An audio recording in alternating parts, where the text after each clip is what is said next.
Hello and welcome. You're watching the Tov Jewish News channel. Today we're talking to Caroline Glick, the senior contributing editor at JNS and the host of the Caroline Glick Show. Caroline, hello. Caroline, I want to address the recent developments in the American-Israeli relations. So we woke up today with the news that Israel asked America for Apache helicopters because Israel does not have enough helicopters to wage its war in Gaza, and America refused for some reason. Could you tell us what could be the Right. possible reasons for that, and why would America refuse to supply helicopters to Israel? There's there are two possibilities here. One is that the United States just doesn't have Apaches to spare to sell Israel, and that's possible because the United States is behind in all of its manufacturing. They gutted their own military industries and shut down production lines, so it's possible that they don't have enough, although I assume that Israel wouldn't have made the request if they weren't aware ahead of time that there are Apaches that are available for our use. So I think we can probably eliminate that just because it would be. It's impossible to imagine that Israel would be asking for a weapon system that doesn't exist in the American inventory to provide us with. So that would be one. And then the other one is that the Apaches really are a critical factor in Israel's ability to properly prosecute this war. I mean, an Apache helicopter is worth probably more than a company of tanks. It's much more mobile. It's capable of carrying out surprise attacks coming from seemingly nowhere, and attacking a target and leaving. It's a critical component of joint air ground operations, much more important than fighter jets.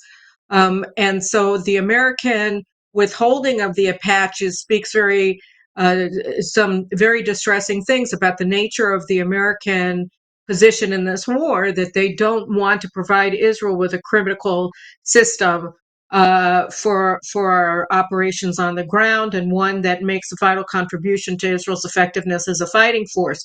I think that also looking towards the situation in the north and the growing prospect that the war is going to be expanded in a very intense way in Lebanon and northern Israel. Here, too, the Apache is extremely important when you look at the topography of Lebanon and you understand it's a mountainous region that's very, very difficult to approach with armored forces. So the idea that the United States would be withholding attack helicopters from Israel speaks to the hostility of the United States right now in relation to Israel's war aims. Caroline, we also heard reports that the U.S. withheld, it told Israel's government that if Israel does not supply humanitarian aid to Gaza, which, as we all know, eventually gets to Hamas, the United States will not supply spare parts for the F-35 fighter jets, which Israel bases upon all of its air defense system and all of our air forces. Why does America use Israel's need for spare parts and for weapons from America as a pressure point? Is that really what happens there?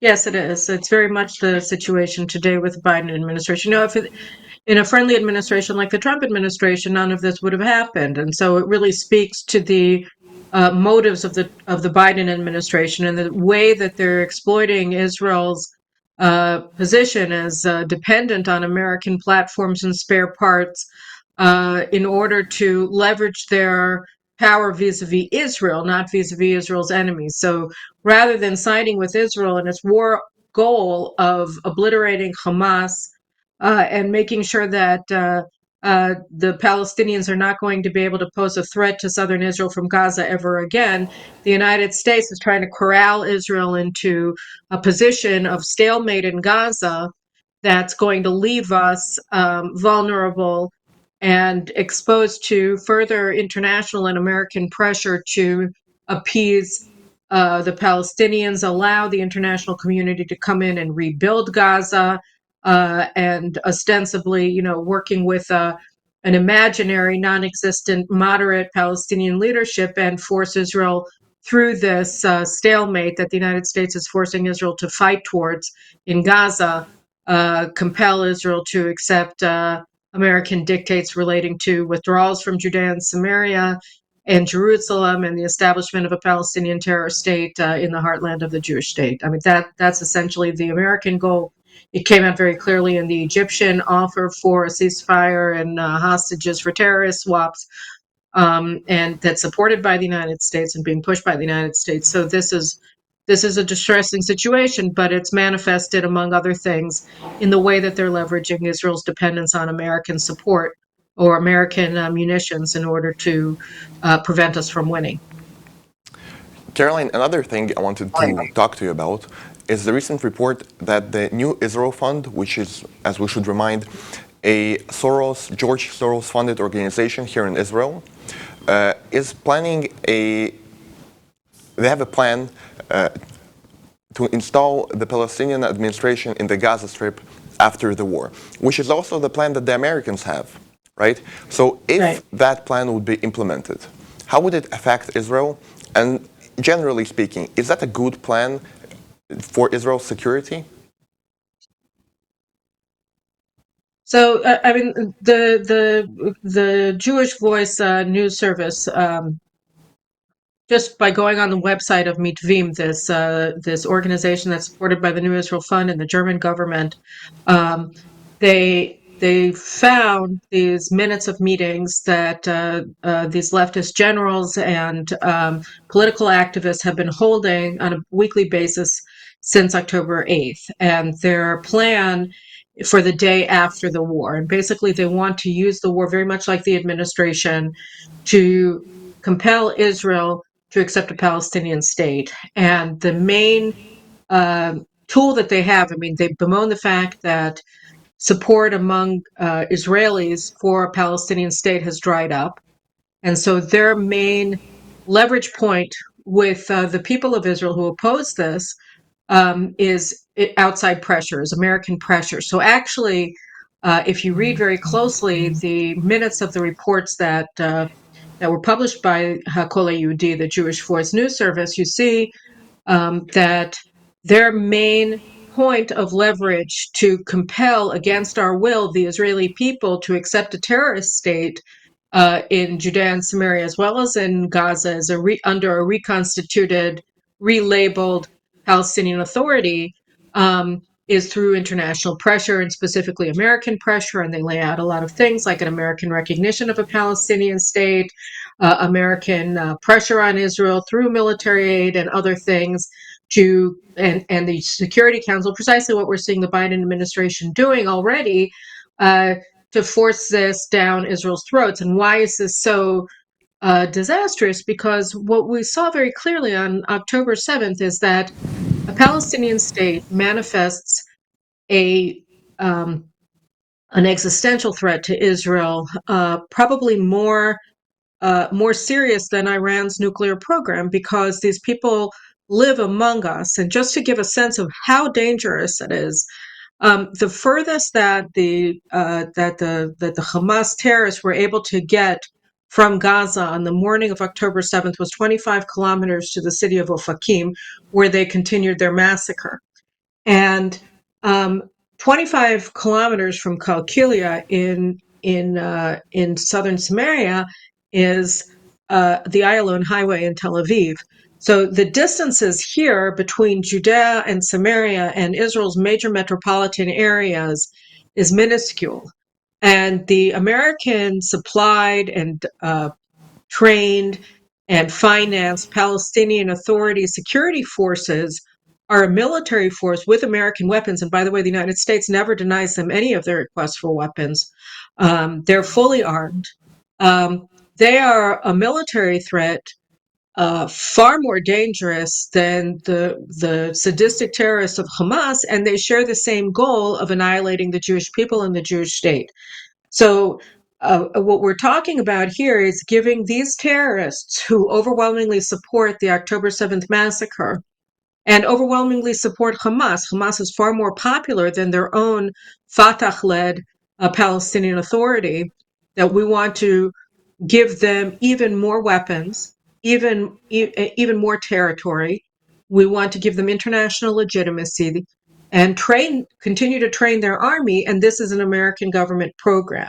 So this is the gravest threat, really, that Israel faces, because at least, not that they'll do anything about it, but at least the position of the U.S. government is to oppose an Iranian nuclear arsenal.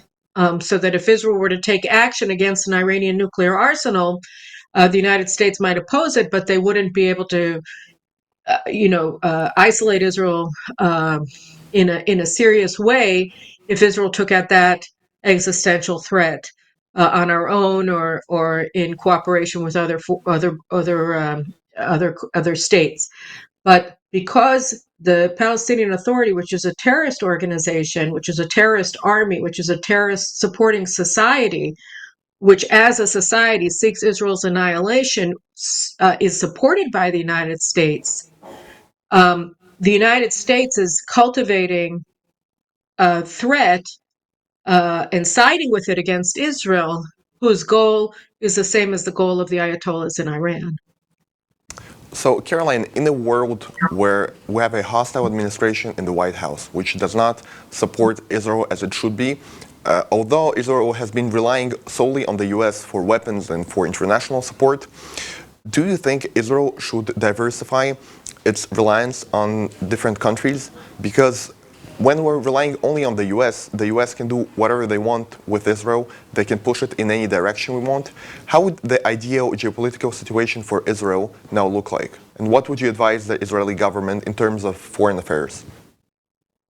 Well, this has been, I've been writing about this for decades and speaking about this for decades and begging about this for decades to anybody who will listen. I mean, there are basically two vectors that Israel is supposed to be operating now immediately. The first vector, I understand that we're beginning to operate in a very significant way, is domestic production. Israel, and to understand, you have to understand that the same people who are writing these position papers that are financed by the New Israel Fund and the German government have been pushing armaments policies and military policies for the past generation that got us into the mess we're in today, of subcontracting our security in central Israel to Palestinian terrorists in the Palestinian Authority on the one hand, and our arms and the functioning of our army, our ammunition, our tank shells, our bombs for our helicopters and our fighter jets to the United States. So in both cases, what they're saying is that the problem in Israel is the Israeli people. They set up a moral equivalence between terrorists on the one hand and Israelis who don't share the opinions of the Israeli left on the other, as both equivalent enemies of peace and stability in the region. So the Israelis on the right, who support Netanyahu, who may live in Judea and Samaria, or see no distinction between Ma'ale Adumim and Ma'ale Ephraim. It doesn't. They don't see a distinction between Israeli communities, just wherever they happen to fall on the line, the 1949 armistice lines. They are the problem, and the solution are outside forces who the left can then use to compel Israel to adopt policies that are antithetical to its national interests. And so when we look at the pickle that we're in here, we have to see that the enforced uh, total dependence that Israel has developed over the past generation on American weapons and American ammunition, it was deliberate. And it was deliberate to get to this point. So the answer to that is to end it, is to not extend or renew or negotiate a new memorandum of understanding for military assistance from the United States when the current one expires at the end of next year, to just end it, and to transform our relationship with the United States into a partnership where we can build things together. But we have to spend, they want to increase the military budget by 20 billion shekels. Almost all of that, as far as I'm concerned, should be going to domestic military production. I know that we're already embarked on a new program that the Defense Ministry declared last week of the Independence Project, which involves first and foremost producing bombs for our Air Force. And beyond that, tank and artillery shells, rifles, rifle ammunition for our troops, because the United States is denying us these things, at least at a level that we require in order to win. To fight a stalemate, we have sufficient arms, but to win, there's an accounting for every bullet right now. So we have to change that, and you change that through domestic production. And beyond that, from the perspective of international diplomacy, look, there's very little that we can do about the UN Security Council. But one of the reasons it's such an effective weapon against us is because we fear it so much. And to the extent that we fear it less, it's going to be less dangerous, because part of the reason that they're able to threaten us so harshly is because we respond in kind. And if we respond less hysterically to everything that happens at the UN Security Council, it automatically becomes a less effective method. Beyond that, we have to develop partnerships with other countries. I mean, India, of course, is the primary example, but we now have an incredibly supportive administration in Argentina. They have a lot of metal there. They have a lot of steel in Argentina, and we should be working with them on outsourcing production of armaments and other things. So, I mean, there are a lot of different ways to skin a cat, and deliberately, the left in Israel, who call themselves the democracy camp, when actually everything that they're about is destroying and undermining the people's will in Israel by using outside factors. We have to renew our democracy, renew our capabilities, particularly our domestic manufacturing, and then work with like minded countries in order to fill the gaps in whatever we have to fill. But when you're constantly looking only in one direction, you're missing a much wider picture. And the answer to everything, as far as I'm concerned, is here, because the people who stand with Israel and the people who will never ever abandon Israel are the people of Israel. And we have to look inwards in order to get to the point where we have to get, as opposed to So, outward. so Caroline, as a last question for our interview, I want to ask you about the New Israel Fund and other Soros-funded organizations in Israel. So we saw the example of many governments in Eastern Europe, like Hungary, like Poland, of governments of these countries banning Soros-funded organizations and NGOs in the countries, because they serve basically as embassies of the American left around the world. Should Israel take the same steps and ban these organizations? Do you see as a possible step that Israel should take? I mean, look, we have a very complex political environment right now, because we have an entity of the left inside of the government because of the exigencies of war. We have Benny Gantz's party inside of the government, and they're very much aligned with the people in the New Israel Fund and their positions. So it's very difficult as a practical matter to advance that kind of legislation at this time in the Knesset. But of course, that's important. And here I think it's very important to add one last thing here, which is that it's not a coincidence that the two top targets for demonization by the left internationally, and specifically the Israeli left, have been the governments of Poland and Hungary. Now we have a new government in Poland that's more aligned apparently with the left, so maybe they'll be nice to them, although who knows. But Viktor Orban, who is a Hungarian nationalist, and he's also a Zionist. He's very, very supportive of Israel. Um, they've been demonized because they do things that undermine the interests of the international left, and as you mentioned, led by, in many ways, and very much underwritten by George Soros.